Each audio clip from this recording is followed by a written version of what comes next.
Hello and welcome into the Steven Singer Studios here at the Farzy Show. My name is Marc Farzetta, and later on today we got Hugh Douglas joining us on this very happy Hugh's Day. And why is it a happy Hugh's Day, you ask? Well, I'm glad because I'll tell you. The reason it's a happy Hugh's Day is not only because we're going to be joined by Hugh Douglas, but also because the Flyers won last night.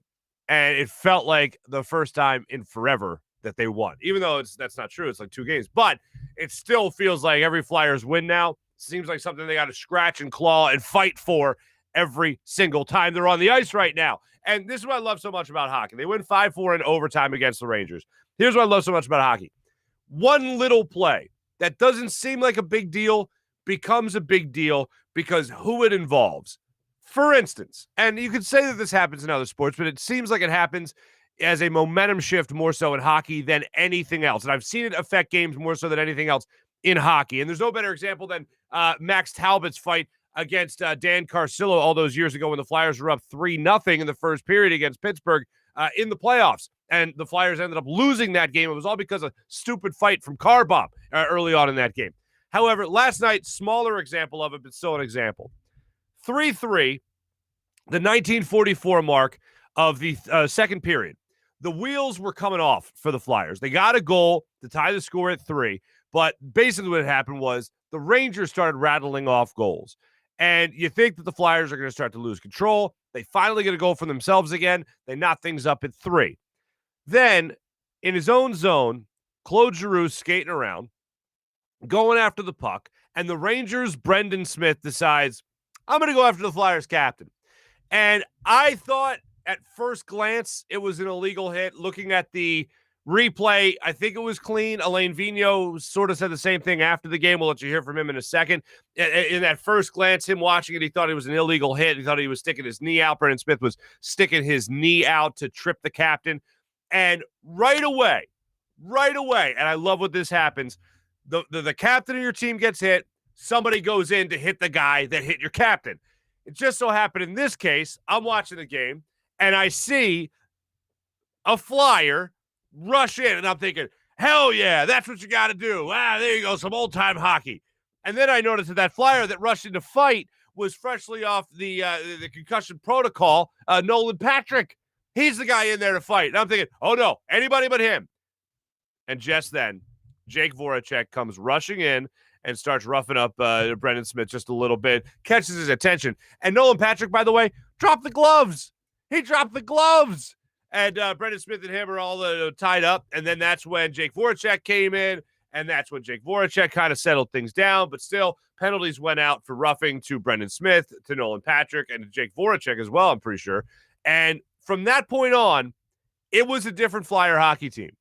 They had came out swinging. They came out playing. No, in this case, metaphorically swinging. They go out there. They get 2 goals in the first 6 minutes of the game. They're up 2-0. Carter Hart looked sharp in that. Everything was looking great. Then the third period, the wheels came off. That hit started to solidify the Flyers a little bit, steady the Flyers, I should say.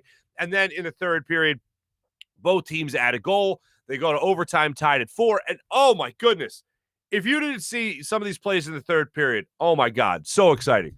Claude Giroux forces a turnover, intercepts a pass, passes the puck the length of the ice to Scott Lawton, who's just crossing the blue line into the offensive zone, gets a one-on-one opportunity with Kincaid, can't beat him. Then later on the same period, Jake Voracek had a one-on-one opportunity against him, against Kincaid, couldn't bury it home. In overtime, Jake Voracek gets a turnover off the boards, and go figure, the Flyers take advantage of a turnover instead of the Flyers turning the puck over. And every single game, it seems to be the same thing. And this game, it was no exception, unfortunately, except for the fact that they won the game, so I'll celebrate. However, when you're breaking down this game, one of the things that I look at is the turnover battle. It's how they're playing along the boards, and the Flyers just were not playing well for the majority of the game, even in the first period, weren't playing well again along the boards, weren't playing well in terms of turning the puck over. Defensively, it's just sloppy hockey. That's the best way to describe this team's defense. And we've talked a lot about Carter Hart. He's had his struggles. After the game, Alain Vigneault was asked about Carter Hart, whether or not he looked like more of the goaltender that we have come to know him for over the last year or so. And Alain Vigneault didn't say that, oh, yeah, Carter Hart's good now, his struggles are over or anything like that. He simply said, yeah, he made some big saves. And he did. He made 2 huge saves in this game. One, I'm still not sure exactly late in the third period how he made the save, but he made the save. It looked like his left pad just got out there in the nick of time, and he was able to make the save, keep it a tight hockey game, and all was right with the world. But after the game, Alain Vigneault wasn't lavishing his goaltender with any type of praise other than, he said he stepped up and made some big saves when he had to make them. That was about as monotone as you could get. But I think Alain Vigneault knows he can't go heavy one way and then go heavy the other the next day. You can't say, Carter Hart's been struggling, and then you can't say, because they won a game where they still allowed 4 goals and went to overtime. You can't just all of a sudden say, look, we snapped our fingers and now Carter Hart's back. Now there's no problems. He knows he can't do it. He's a smart enough head coach to realize that. But I can't focus enough on how that hit from Brendan Smith changed the game and kind of woke the Flyers back up. Now, I mentioned Nolan Patrick went into fight, and then Jake Voracek came in knowing that Nolan Patrick, that's not his place. He shouldn't be doing that. I give him a lot of credit for doing that. But when he's had the issues that he's had, not a good time. So after the game, Alain Vigneault gets asked about the Flyers helping out each other when they saw Claude Giroux get hit in this game. Take a listen to AV. Well, my take was, a group of players that support one another, and that's a big part of a team's character. I think the hit on G should have been a kneeing penalty that wasn't called. Patty came to his defense, and Jakey came to Patty's defense, and then everybody went in there. On a good hit, sometimes you got to take the hit, and you can't take the minor. That was a 2-minute that was worth killing because Smith came across there, and in my estimation, I haven't looked at the replay yet, but in my estimation, live, that was a knee hit and should have been called, but that's just my opinion. The referees didn't see it that way, and we went shorthanded, and we got the job done. I like it when a coach is like, I'll take those 2 minutes. You can charge them to my table. Yeah, no problem on that type of play. Yeah, go for it. Now, the other play that happened in this game, and they ended up getting a power play goal on this, speaking of great leadership from Claude Giroux in this game and his team helping him out when he got hit, but another example for Claude Giroux was that he got a high sticking penalty, and I'll say this. After the game last night, I had the distinct privilege, the distinct honor of being on with a couple of my digital world brethren, Riley Cote, Derek Settlemeyer, as well as Broads, Hunter Brody, and all of them, we do shows in the digital world, and we did an immediate post-game little reaction type show. And I had ran this by them because I wanted to make sure I just wasn't seeing things. Was it a penalty on the Rangers for high sticking on Claude Giroux? Absolutely. Did the Flyers captain sell the hell out of it? You damn right he did. And I couldn't be happier that he did it. They end up getting a power play. They go on a power play. They get a goal on that power play. You go to overtime tied, 4 goals apiece. That was a hell of a play. Well, he was bleeding. They say squeezing it a little bit to make sure the blood was coming out. So you got the 4-minute play. You got the 4-minute power play out of that. Sure, I'll take it. However you can get it, take it. Great play by the Flyers captain last night, including getting the goal. He was a different player after that. I thought he was the difference maker in this game. Not just, obviously, like I said, getting the hit, fine.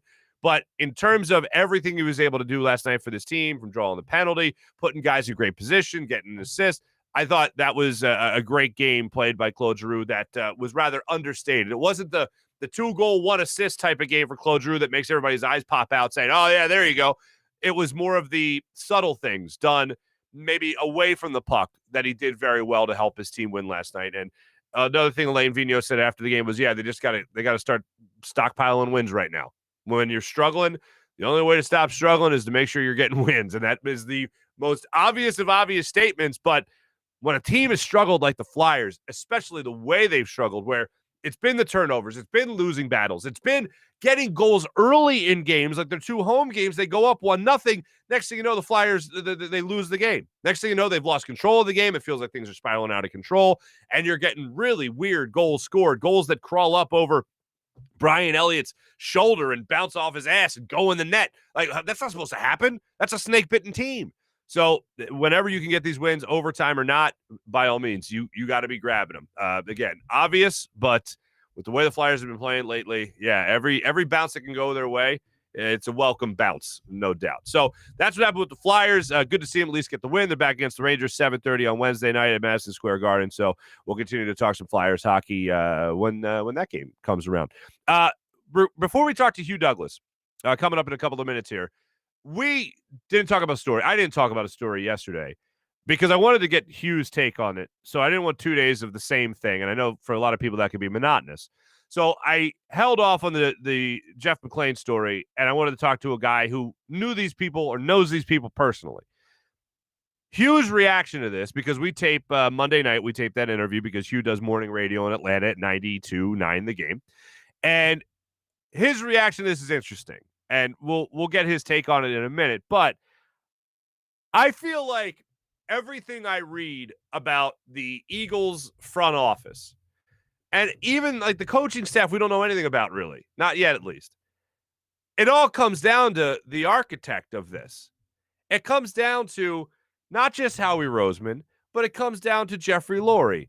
And one of the things that really jumped out to me in the Jeff McClain piece was Jeffrey Lurie having a conversation with Jim Schwartz after they allowed 33 points in a Super Bowl to the greatest quarterback in the history of football, Tom Brady, and how he took issue with how the defense played, and also how he took issue with how the offense played with Nick Foles when they only scored 16 points in their playoff win in Chicago against the Bears.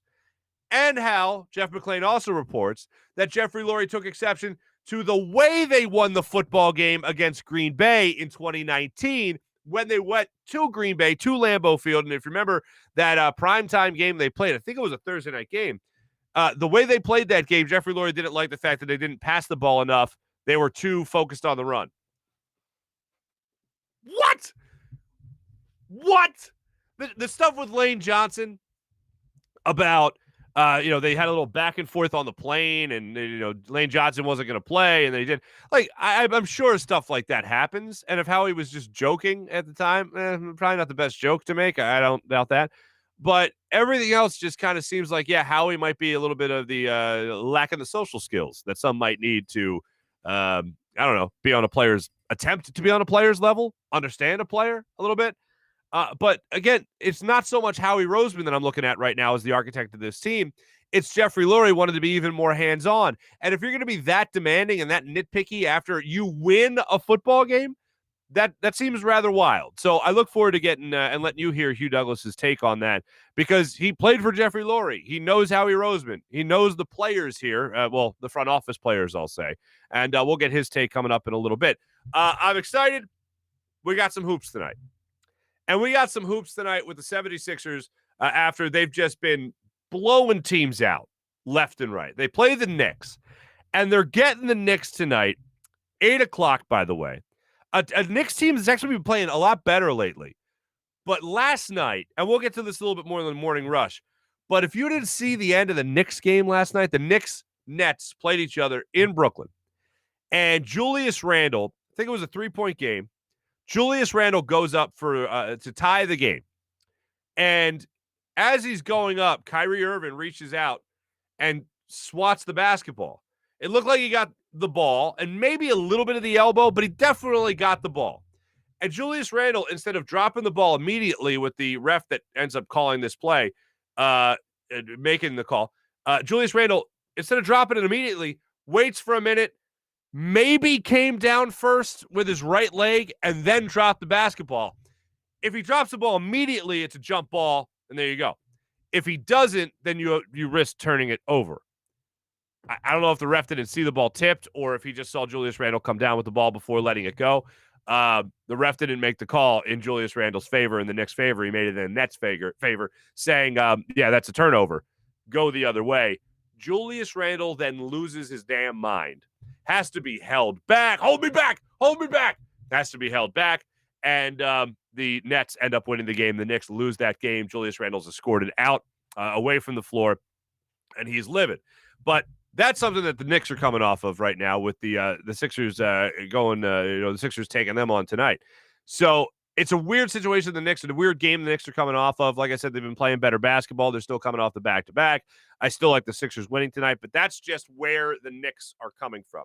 Also, coming up in our Morning Rush segment today, crazy, nutty free agency, legal tampering in the NFL. The Patriots signed another two former Eagles. They signed Jalen Mills. They signed. Now, if you remember, Eric Rowe went up there and had some success. Patrick Chung's there. He went to the Eagles. Now he's back there. He was with the Patriots, the Eagles, and went back to the Patriots. He's going to be coming back as well with from the opting out for COVID. What else do you have? You also have Nelson Aguilar signing with the New England Patriots on a ginormous deal. The Patriots were just throwing money at people yesterday. And locally, two stories when it comes to free agency. Brandon Graham restructures his deal, essentially gets another year. So I would love to ask Brandon Graham, when he was walking off the field in New Orleans, when he thought he'd played his last game as an Eagle in the same game where the ball went through Alshon Jeffrey's hands, what if I told you? What if I went all 30 for 30 on you and said, Brandon, what if I told you that when you were walking off that field, not only would you be re-signing with the Eagles, but in that same deal, you'd get a contract extension for another year with the Philadelphia Eagles? What if I told you that? What would your reaction be? And that's where we're at right now. Not only did he get a new deal with the Eagles following that game and stayed in Philadelphia, but at the same time, he also got another deal on top of that to get a contract extension that will keep him here with the Philadelphia Eagles through the 2022 season. You love to see it. I mentioned that there's two stories. The second story, Zach Ertz is still here. The clock is ticking. It's just a matter of time. I don't think they release him. I think that's a part of the report is true, but I definitely think they traded him, and I've been saying that for a while now. So we'll talk about that a little bit more in Morning Rush. We'll also get into some notable NBA scores in Morning Rush, and we'll also get into what those Sixers should be doing tonight when they take on the New York Knicks. Before we get to my friend Hugh Douglas, I do want to tell you about my other good friend, Steven Singer of Steven Singer Jewelers. As a matter of fact, my buddy Robert reached out to me yesterday and said, "Hey, Mark, I'm getting engaged. I need to look at rings." I said, "Well, you've come to the right place in terms of a person that knows the person that's even righter of a place, and that's Steven Singer of Steven Singer Jewelers." Love to talk about my friend. I'll tell you, the competition must really hate this guy because he just makes buying a diamond, makes the whole experience better and better every time. He actually makes it fun. Steven, very first to offer each and every customer what he likes to call the perfect price. So you don't have to wonder if the guy sitting next to you is paying less than you. You never have to be uncomfortable negotiating. You go in, you already know the price is taken care of. He doesn't mark up the price like other jewelers do to just make you feel like you're getting a deal. Like, all right, you know what? This is at 15. We'll give it to you for 13 because you're a good guy. Hey. No, not a Steven Singer Jeweler. Everything already set at the perfect price. So head to Steven Singer Jewelers, guaranteed at the perfect price. You'll never pay more than the guy sitting next to you. And that's the insider tip. No negotiating, no haggling. You don't have to worry about that. You just go in worrying about picking out the proper diamond and proper piece of jewelry that you like the most. Most important purchase of your life shouldn't be based on your negotiating skills. It's not the case at Steven Singer Jewelers because at Steven Singer Jewelers, he guarantees that perfect price all day, every day, 365 days a year.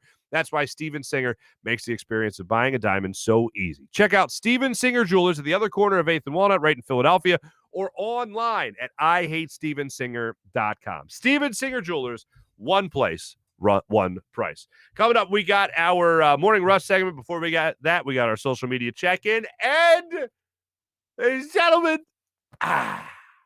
big bets. Somebody's back, baby. Back with a vengeance. We'll get to that in a minute. But right now, let's bring in on the Zatos Investments guest line, my good friend, Mr. Hugh Douglas, on this Hugh's Day.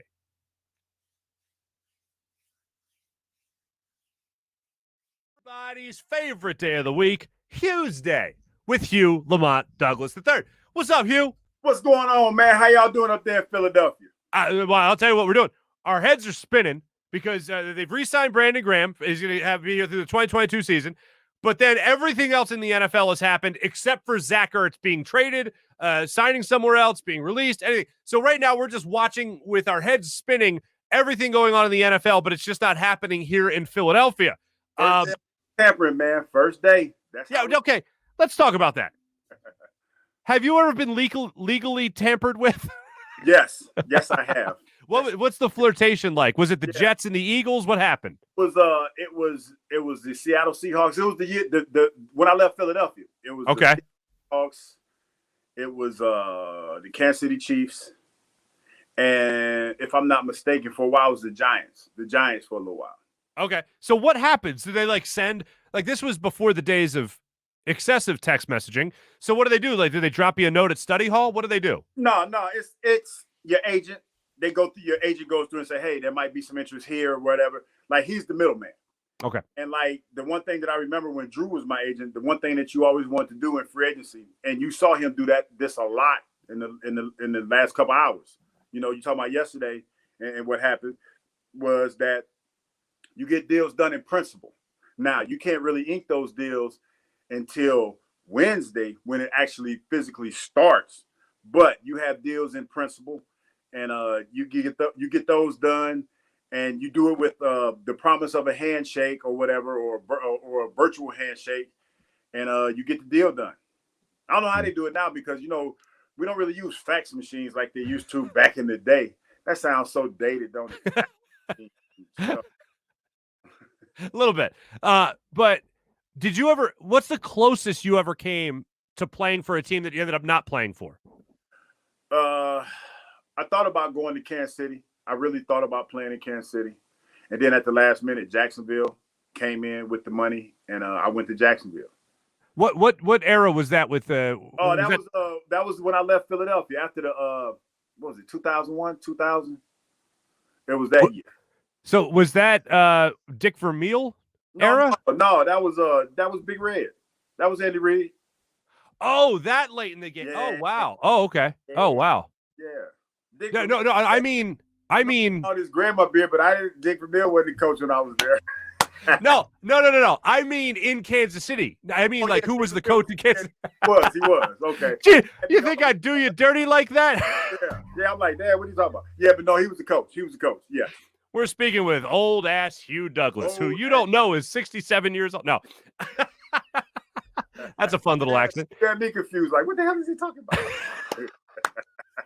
No, because I remember Dick Vermeil had the line about Larry Johnson, formerly of Penn State. Yeah. You know, he's got to take the diapers off or the Pampers off and go play football. Oh yeah, I do remember that. Yeah. All right, so I've always been curious about how that tampering period goes here. So now in the NFL, a whole flurry of deals go down, including two former Eagles now, Jalen Mills and Nelson Aguilar. They ended up going to New England. Now New England made a bunch of moves as well. Signed everybody. Everybody. So how confident are you in the post-Tom Brady era that Bill Belichick will build another, not dynasty, but at least another perennial either contender or playoff team? I believe in Bill Belichick. I know that was kind of hard for me to get that out because I didn't, I was stuttering a little bit, but I do believe in him. I think last year was an anomaly. I think that Cam started off really well, and then when he caught the COVID, it affected him. No question about it. It affected him. Now he has another year under his belt there. He's another year in the system. I think he's going to play better. No question about that. And they went out and they got some defensive help. So I think that they're going to be a much better football team. I think Bill Belichick can coach. I think he can coach. Yeah, no, I agree. I know it wasn't all Tom, as much as I hate to admit it. He's pretty damn good coach. Bill Belichick can coach. Yeah, and then locally here, I want to get to some of these stories here. One I want to get to is with Jeff McClain and his story that came out on Friday regarding the goings-ons behind the scenes with Jeffrey Lurie and Howie Roseman. We get behind. They pulling back the velvet rope a little bit, honey. They put the velvet rope back. Okay. Yeah, come and party with us. Yeah. But first, a story of euphoria, and I love this. And Brandon Graham coming back to Philadelphia. And Hugh, I don't know if you know this, but after the 2019 season, Brandon Graham walked off the field in New Orleans when Alshon Jeffrey let that ball go through his hands from Nick Foles, and everyone thought they were going to drive and score a touchdown and get to the NFC Championship game. Wasn't the case, and Brandon Graham thought when he walked off the field he was going to play. He had played his last game as a Philadelphia Eagle. Mm-hmm. The next day, I think it was the locker room clean-out day. So I'm in the locker room, a bunch of other media members in the locker room, and everyone's, it's how the feeling is. It's kind of like, wow, the season's over. We didn't do what we wanted to do.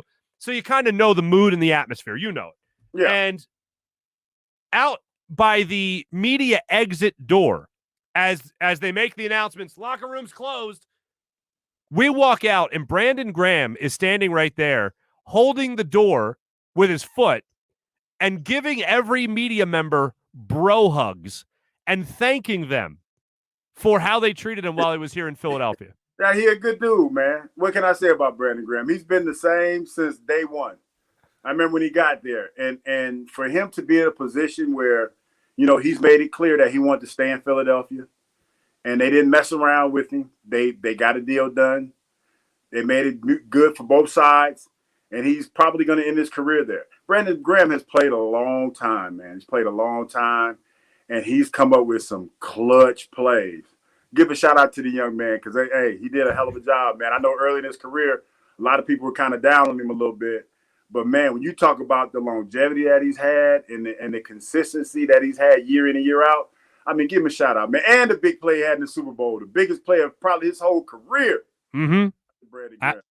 Now, here's the thing. I remember when he was drafted. I remember Big Red, your boy, compared him to a certain former Eagles defensive lineman, and that man's name was Hugh Douglas. And he said, the thing you're really going to like about him is that he's a high motor guy.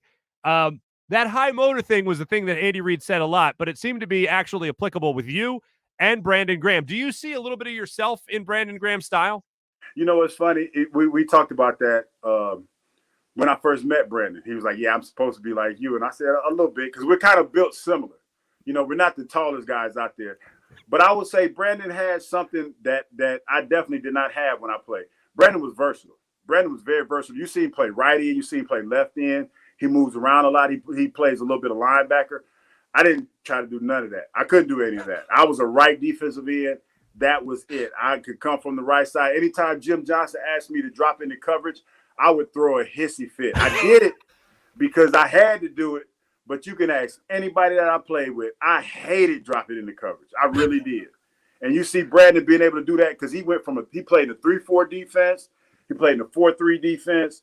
And for me personally, I couldn't do that. I could not do that. That was just not the way that I was made up. I was a one-track minded individual, and he's very versatile. And I think that's what made him so special, man, is that because he could do all of those things. When we've talked in the past about just kind of when you knew it was time to call it a career, it was a lot of injuries. But then you also said that you just kind of weren't feeling it. You just don't have it anymore, I think is what you told our friend Trey Thomas. Yeah. Is there anything that you would have done different or any advice you would give to a guy like Brandon Graham at this point in their career, this late in their career, to say, hey, look, this is how you might be able to squeeze a couple more drops out of yourself? Well, I think he's doing it, because I look at his Instagram and he's working out. He doesn't really take any year. He doesn't take any off time, really. Couple weeks, gets right back to it. Seems like he's a well-grounded individual.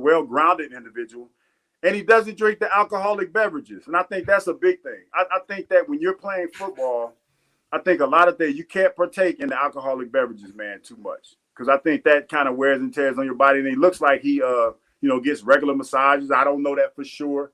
But he takes care of his body. And I would say that's the biggest thing, man. Is he taking care of his body that hasn't broken down on him yet? It's been a while since you and I shared a drink. Are you still, was it Jose Cuervo? No, you know what I've been drinking? It's called Uncle Nearest. It's called Uncle Nearest? Yes, Uncle Nearest.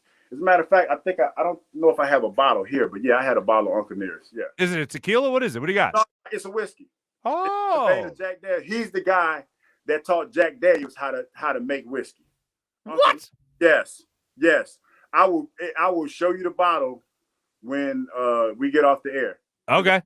And I only sip because now since I've been working out so much, it's kind of hard. And when you wake up early in the morning, it's kind of hard to drink and try to get up early in the morning. Yeah. It doesn't really fit. It doesn't. Yeah. My days of drinking during the week, yeah. Forget about it. Not happening. Nope. No way. And when March Madness is about to start and everything, I still got to fill out my bracket. I haven't even begun to fill out my bracket. So I got to get ready to do that. So I need to figure out who I'm going to go for. All right. While we're on the subject, do you have a team that you really like, one that sets itself apart from the rest? How honestly, Marc Farzetta. I know we do sports for a living, but seriously, we don't watch college basketball. No. Nobody. No. In all due respect to Drexel, because I know Drexel's in it, and I think Villanova's in it. Yeah, that's it. You can stop right there. You can stop right there. In all respect, dude, but listen, I'm just like every other red-blooded American. I start watching March Madness in March. Yeah. Conference tournament play. That's where I'm in. I started watching college basketball last weekend when it started conference play. Now I know who the play-in games are. I gotta go for the HBCUs that are playing. Damn right. And that's it. And then after that, I might go chalk.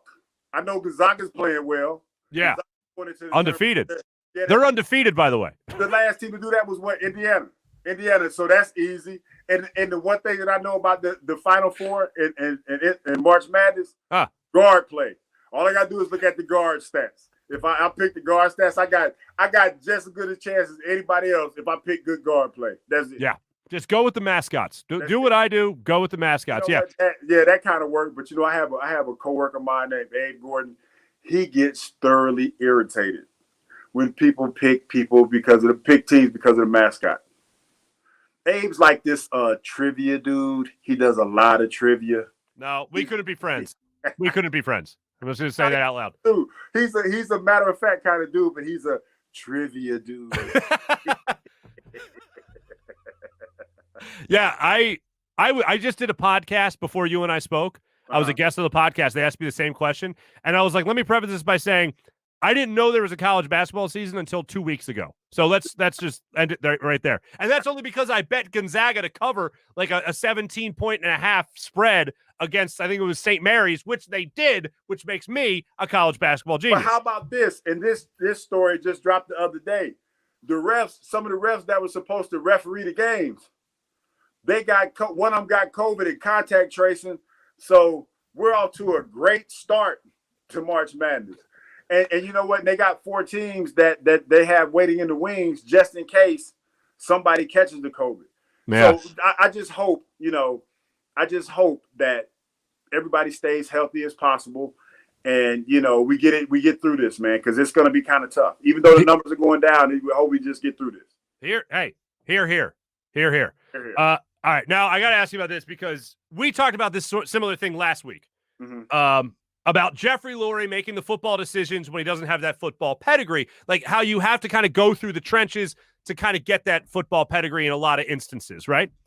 And then this story comes out from Jeff McClain of Inquirer.com, and Jeff details many stories actually, about Howie Roseman and his staying power and the way Jeffrey Lurie sees him. So last week we kind of focused on just Jeffrey Lurie.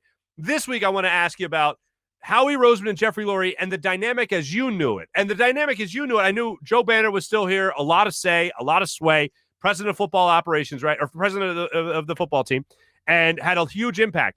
Now it seems to be a 2-man game between Jeffrey Lurie and Howie, and that's how the big decisions seem to get made right now.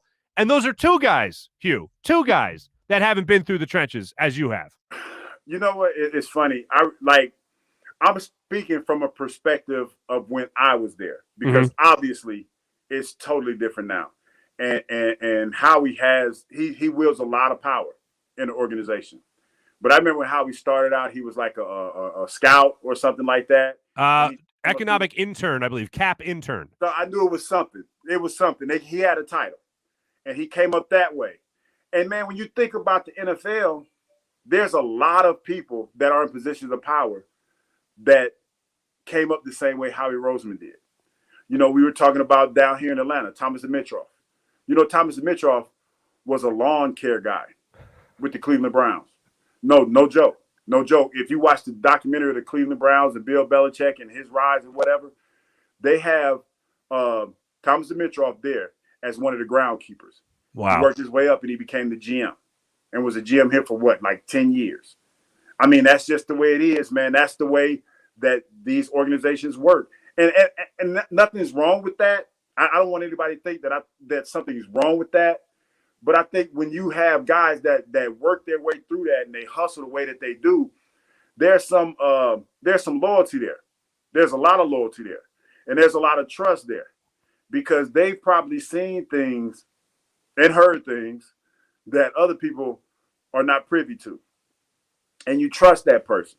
So I think it's a little bit of that. And like I said last week, Mark, coming up through, even though they didn't play the game, there's a lot of coaches that didn't play the game, but they know the game. Mm-hmm. But it's a little different. Like I said, it's a little different when you've played the game. You get a different feel for it. And I think that there's a mutual respect that goes with both of those. You know, when you've got a person that's played the game and a person that has a feel for the game. So I don't know. I keep hearing stories. I hear the same stories that you hear about what's going on with the Philadelphia Eagles and how, you know, a lot of people don't like Howie and some of the decisions that he's making and things of that nature. I don't know. I know Howie busts his butt to move up through the ranks. I don't know what Howie knows because me and Howie don't talk. You know, we don't talk like that. We don't talk like that. So I don't know. But I think that at some point, as much as you know, you still have to sit back and let the people that know do their job. Okay. Because we were talking about how you're talking about Jim Schwartz in the defense. They didn't play that great. In the Super Bowl. Yeah. The Super Bowl. But they won the Super Bowl, though. They didn't have the best defensive showing. That's to a man, they didn't. They didn't have a defense that was indicative of the defenses that we've seen in Philadelphia in the past. But guess what? They won the freaking Super Bowl. They won the Super Bowl. So as bad as anybody wants to say that they played well enough to win the freaking Super Bowl. You know against Tom Brady. Against another dynasty. Against the Tom Brady who just won the damn Super Bowl. So it's one of those things, man. Listen, all I know is I came to a parade in Philadelphia. That's all I know. Okay. With that, so we do air quotes, with that horrible defense. Say what you want. They won the Super Bowl, man. Brandon Graham made a play for the ages. Yeah. All right. So let me ask you this then. One of the stories. I recently read on Twitter that Steve Martin, the comedian, the actor, he made air quotes popular. But anyway, that's a whole other thing. It's in my brain right now, so I just have to say it out loud. One of the things in the article by Jeff McClain highlights just that Jeffrey Lurie. So I just want to ask you, does this sound like the Jeffrey Lurie you played for, or does this sound like an evolved Jeffrey Lurie? So apparently Jeffrey Lurie went up to Jim Schwartz after the Super Bowl, and he was like, what the hell, man? Why'd you allow so many yards and so many points? Apparently, Jeffrey Lurie had an issue, even though they won a playoff game with Nick Foles against the Bears in 2019, the year following the Super Bowl. So they won against the Bears. They scored 16 points, but Jeffrey Lurie said, hey, how come you only scored 16 points? And also, in an upset victory, this was the upset victory in 2019, in Green Bay, when they beat the Packers at Lambeau Field, apparently Jeffrey Lurie had an issue with the fact that they ran the ball too much and didn't pass the ball enough, still in a game that they won. So does that sound like the Jeffrey Lurie that you know, or does that sound like a Jeffrey Lurie that's evolved since your time here in Philadelphia? That don't sound like the Jeffrey Lurie I know. I mean, because a win is a win. I mean, sometimes wins are ugly, Mark. I mean, that's the fact. That's a fact of football. That's a cold-hearted fact. And listen, Jeffrey Lurie is the money guy. He's the money guy. But I'm going to tell you, if I'm coaching and you coming at me like that after win, as much respect as I have for Jeffrey Lurie, we got a problem. We got a problem. Because, see, that's what I'm talking about. I don't know how much I'm not saying anybody's lying who wrote this story. I'm not saying they're lying. But, man, that ain't the Jeffrey Lurie that I know. I mean, after a win, after what we've been through in Philadelphia when I got there, come on, man. Come on. I refuse to believe that. I refuse to believe that he has gotten to the point where he's complaining over wins. Now, I can see over losses because you're the money guy. Like, you're the money guy. You write the checks. You have a right to say whatever you want to say. But if you're complaining about wins, if you're doing that to me sounds kind of ridiculous. Okay. If your first conversation after a Super Bowl championship, when the confetti is falling and it's green and black or whatever the color of the damn confetti was, I'll remember. And you had all these Eagle fans that are in their feelings crying because they finally won the Super Bowl. If your first conversation to me is, why you give up so many points? I'm slapping you across your mouth. I got to. And I'm going to take my suit. Just send me my ring, dog. I'm done. All right. Well, all right. I will say, I don't know if it was the first conversation, but it's still a conversation. If it's the second conversation, if it's the third, fourth, fifth, or sixth conversation, you get slapped across the mouth. This is my last day in Philadelphia. You need to get out of here before I smack you. Hey, like, dog, the level of my you know what I mean, it would be so high. Like, Yeah. what the hell you talking about, dog? Like, dude, you ain't never won nothing until today. Like, what the, you about to, yeah. Hey, he won an Oscar a couple of years ago. He won an Oscar. No, listen, that's what I'm saying. I don't believe. I refuse to believe. Okay. That's what Jeffrey Lurie. I refuse to believe that. You can at least say that's not the Jeffrey Lurie you played for. No, I can say that. I'll be like, okay. Like, what the hell are you talking about, Jeff? Okay. Dude, you might have to bleep that out. No, don't. Look at him doing that. Oh, I'm sorry. No worries. What was that at the 20-30 mark? Okay. So pass that along to the producer. Hugh, I got to tell you this, man. The hair looking great, looking solid. I don't like it, man, because it's like I got grease in my hair now and it's all sweaty. And I'm just like, man, I ain't used to this. My son was making fun of me today. He was like, Dad, you have hair. I was like, yeah, but I got that bald spot. I got to go back and get that bald spot. Yeah, I think you look $1 million, and that's what you tell me. Braids, I'm gonna get the braids. I know Ike. Shout out to my man Ike. Don't want me to get the braids, but I'm gonna get them braids back when this thing come in there though. I'm for the mohawk, man. I want you to hold out for the mohawk. Yeah, I got enough so I can do it. So I'm gonna probably go like this. I don't know. It's gonna be.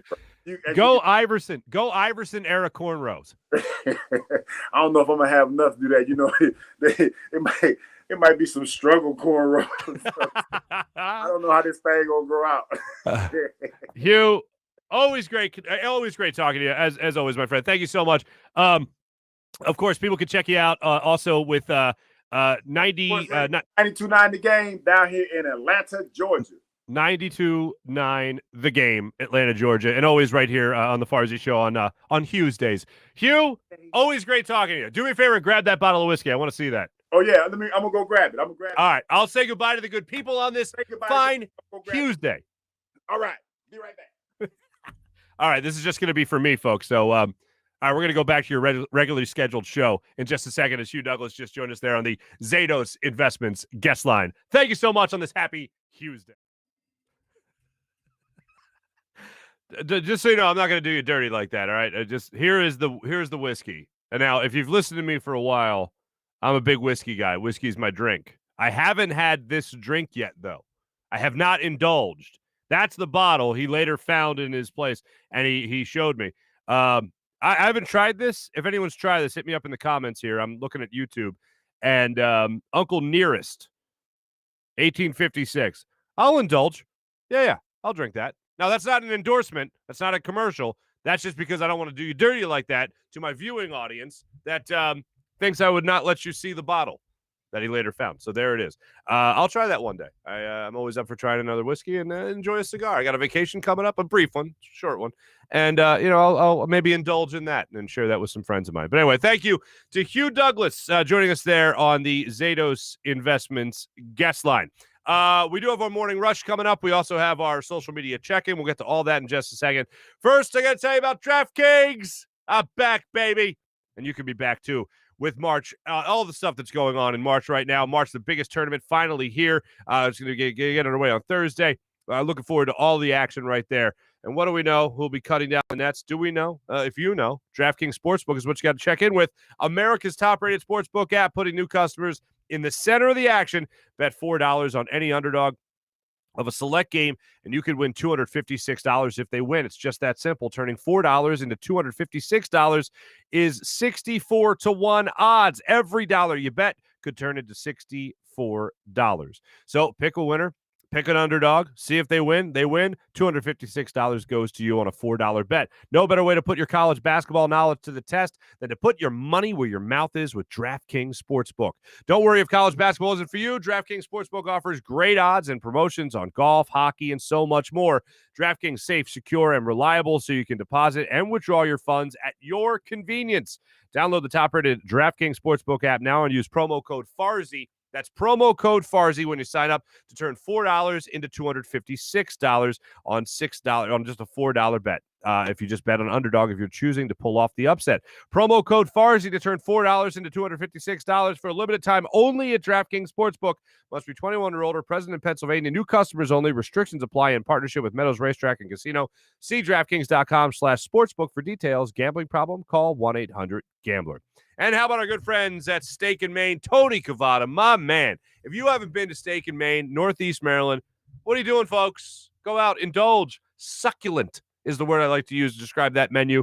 Everything you see looks succulent. You should check out Tony Cavada and Steak and Maine social media because you can see all the great menu items that they have there and what's new as well. He's always keeping people out there on their toes with what creative, brand new dish he's going to come up with next. So whether you like to dine at a more upscale steakhouse or casual bar or patio, you can enjoy the highest quality prime meats, fresh seafood, world-class oyster bar, and freshly prepared sushi. And all that with an extensive wine list, including their own Cavada Cellars wines, from his family to yours at the table. Open every day for lunch, dinner, and Sunday brunch. Steak and Maine, Northeast Maryland, voted #1 place for steaks in America by the Travel Channel and the Cooking Channel. Check it out for yourself at steakandmaine.com for more information. And how about FanUp? Up and running. Bachelor things were going on. I saw all you people tweeting away. Everyone commenting on The Bachelor. Well, hopefully you won some points there at FanUp. Download the FanUp app right now. You can win some great brand items. They were giving away a Louis Vuitton bag. People, come on. FanUp is what you got to deal with right now because it's the only place you can win the brand prizes, the big brand prizes. They gave away a pair of Jordans recently. You got to make sure you're taking advantage of all that FanUp has to offer. Days of playing fantasy sports alone are over. Squad up rather with your friends and win even more with FanUp. Super fun daily and weekly contests, answer fun questions, and you could rise on their leaderboard. I'm up to like 9,000 points, I think. So try to get involved in everything with FanUp. The FanUp app. Download the FanUp app in the App Store and use promo code FANUP and get 2,000 bonus points. That's FanUp. May the best fan win any day, any week, or season. You could be the MVP with FanUp.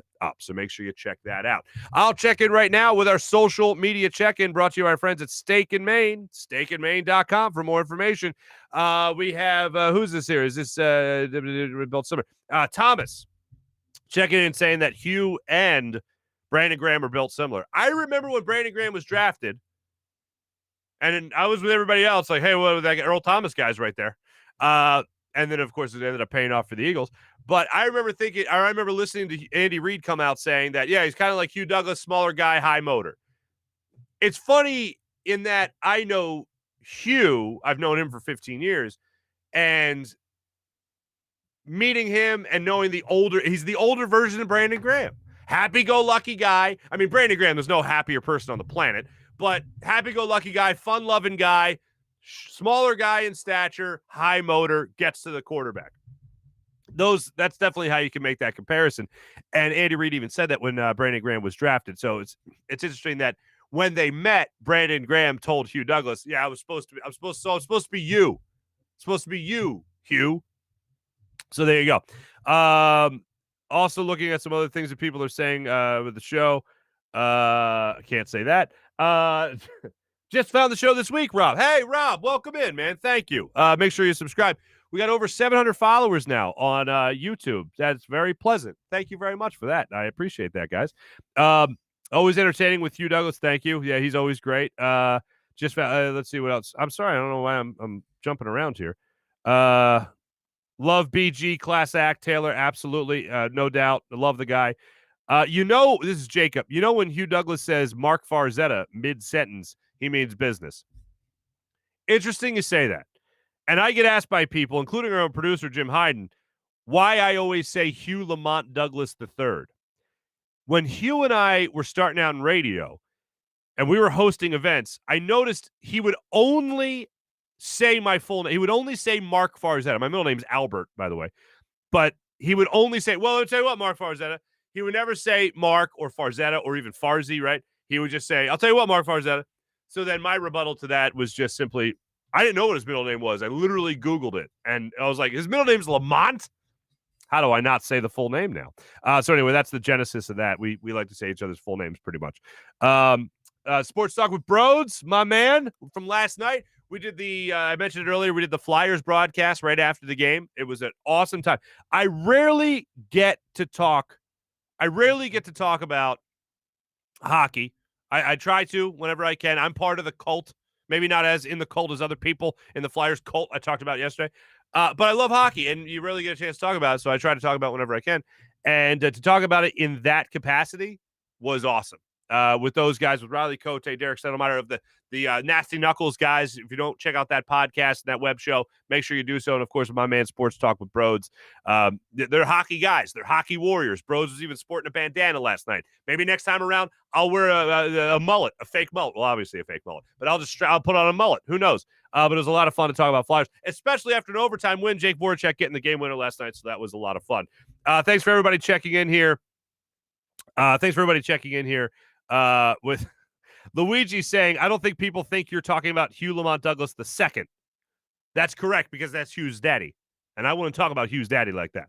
But anyway, thanks for checking in on the social media, the comment section here on YouTube. Much appreciated. Always a pleasure seeing what you guys have to say. Nasty Knuckles now. Yes, sir. You're damn right. That was a good time. Now let's move ahead to our morning rush. So much to get to in the morning rush. First off, the morning rush is brought to you by Sky Motorcars and the great people at SkyMotorcars.com. Notable NBA scores. I mentioned that the Nets beat the Knicks 117-112. Knicks came back in that game. I did not mention this earlier. Knicks came back in that game from 18 down to make a game of it before Julius Randle lost his damn mind. And now the Knicks come to South Philadelphia for an 8 o'clock tip-off with the Sixers tonight. Sixers enter the game on DraftKings at a minus 6.5. I like the Sixers covering in that. I think they'll continue to just poop can teams as this little run goes on. I was thinking, is this going to hurt Joel? This is how I don't know if it's even selfish. Maybe this is just how dumb. Here's another example of what an idiot I am. It does cross my mind. It's like, okay, well, they play this well and keep blowing teams out by 27 points. Does this mean that Joel Embiid's not going to get the MVP? Like, that crosses my idiot brain. Anyway, also the Bucks, they beat the Wizards 133-122. Giannis had 31 points, 15 rebounds. He's pretty good at basketball. Football news. We mentioned a flurry of moves yesterday. While the Eagles were extending Brandon Graham, the rest of the league just lost their damn mind. Yannick Ngakoue goes to the Ravens, and the Patriots sign everybody ever. Jalen Mills goes to the Patriots 4 years, $24 million. $9 million of that guaranteed. Nelson Aguilar, 2 years, $26 million going to the Patriots. The Patriots, I believe, in total signed 7 players yesterday. Good God, y'all. That's a lot of people. Eagles, again, just re-signed Brandon Graham, which I'm happy about. Hope to talk to Brandon in the not-too-distant future. And then in the NFC East, some more news. The Washington football team shall now be known as the Washington Fitzmagics, because Ryan Fitzpatrick just signed with the Washington football team. And he signed for 1 year, $10 million, can be worth up to $12 million with incentives. Do you know what Ryan Fitzpatrick's record against the Eagles is? And I had to look this up last night because it feels like he's 7-0 in his career against the Eagles. He is not. He's 3-1-1. And when I saw the 1, I thought, what the hell? Where'd that come from?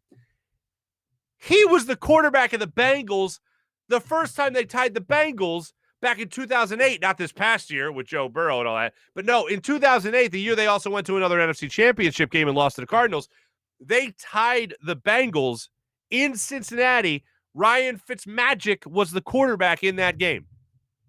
Totally slipped my mind that he was the quarterback in that game.